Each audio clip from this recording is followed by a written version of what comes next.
Who passed? Let's start a new segment here. Who passed?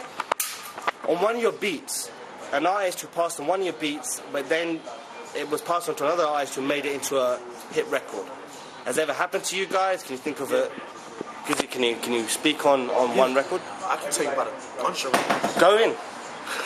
Go in. Go! Bleek passed on Old Boy. Beanie Sigel and Freeway passed on Pump It Up. Well, the Joe Budden one. Yeah. Right. Jay also passed on Pump It Up. Yeah, and then went back and redid it. Yeah. Full-time Jack move, isn't it? Yep. Flipside was originally Freeway and Oschino. Oh, okay. There's probably more, but I'd have to really think about it. Girls was supposed to be from Ghostface. Oh shit, that would have been hot actually. Yeah. Can you imagine Ghost? Yeah, Ghost on that record would have been hot. Yeah, that'd be crazy. And there's one that Prodigy didn't take, but I can't think of what it was. How about you, Alchemist? Any beats that you've done that someone passed on? Nah. Rico Suave passed on Feel the Vibration. He passed on Feel. I didn't even understand that. Like I didn't understand how he didn't understand me. I didn't understand how he didn't understand me on that Mary joint. I didn't understand that. I didn't Kick understand that old robotic. I kicked some robotic shit. And George just Jetson. That's like uniblab, man. I kick a flag. I almost just forgot. I never knew what uniblab was until like a year ago. I still don't know. It's from the Jetsons. Uniblab. Yeah. What's? Big up Craig Mack. Craig Mack, True. flavor in your ear. Just like uniblab. Robotic kicking flags. That's from the Jetsons? Yeah, the Jetsons. Straight up. I've just been informed. You guys have been in the game for a long time. Do you guys remember the first time when you heard one of your beats on the radio or saw one of your beats being used in a video, like on MTV? Do you remember the first time, and do you remember which one it was?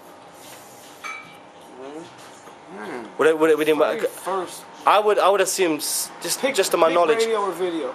Pick one. I'll do you radio, we'll do you TV.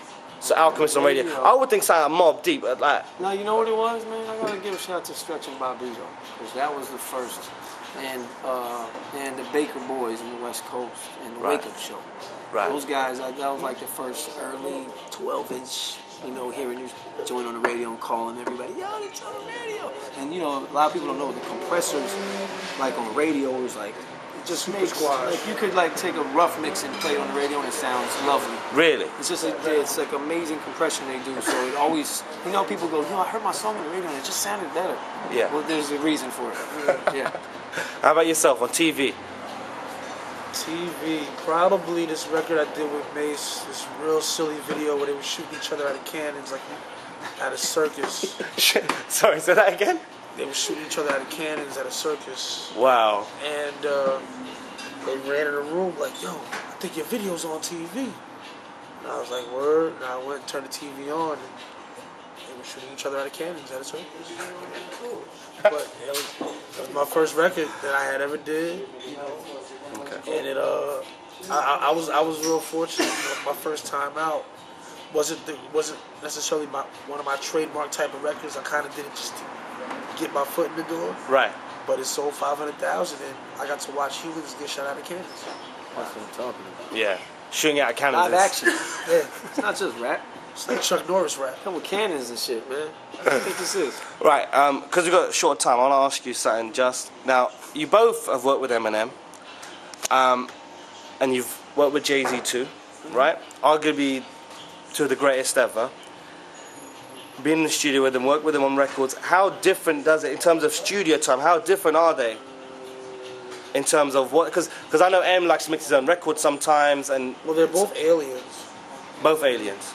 Yeah, I'll give you that much. They're both unlike anybody else I ever worked with. But Jay is very much Jay. The difference I think between them is probably Jay's a little bit more laid back with it, whereas M is very hands-on with it. Jay might make his few suggestions, and then walk away and come back and check the record the next day. Whereas M is very hands-on every step of the way. I think both approaches work. It's just a matter of me changing my approach. You know what I mean? I'm used to artists mostly just being like, okay, do you?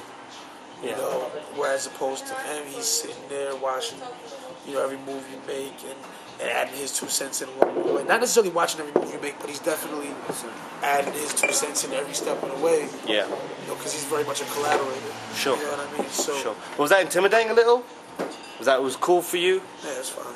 Okay. You know, it's everybody works differently, and part of being a producer is knowing how to. It's, you know, everything in this music business is 50% talent, 50%. I'm not saying 40% talent, 60% people skills.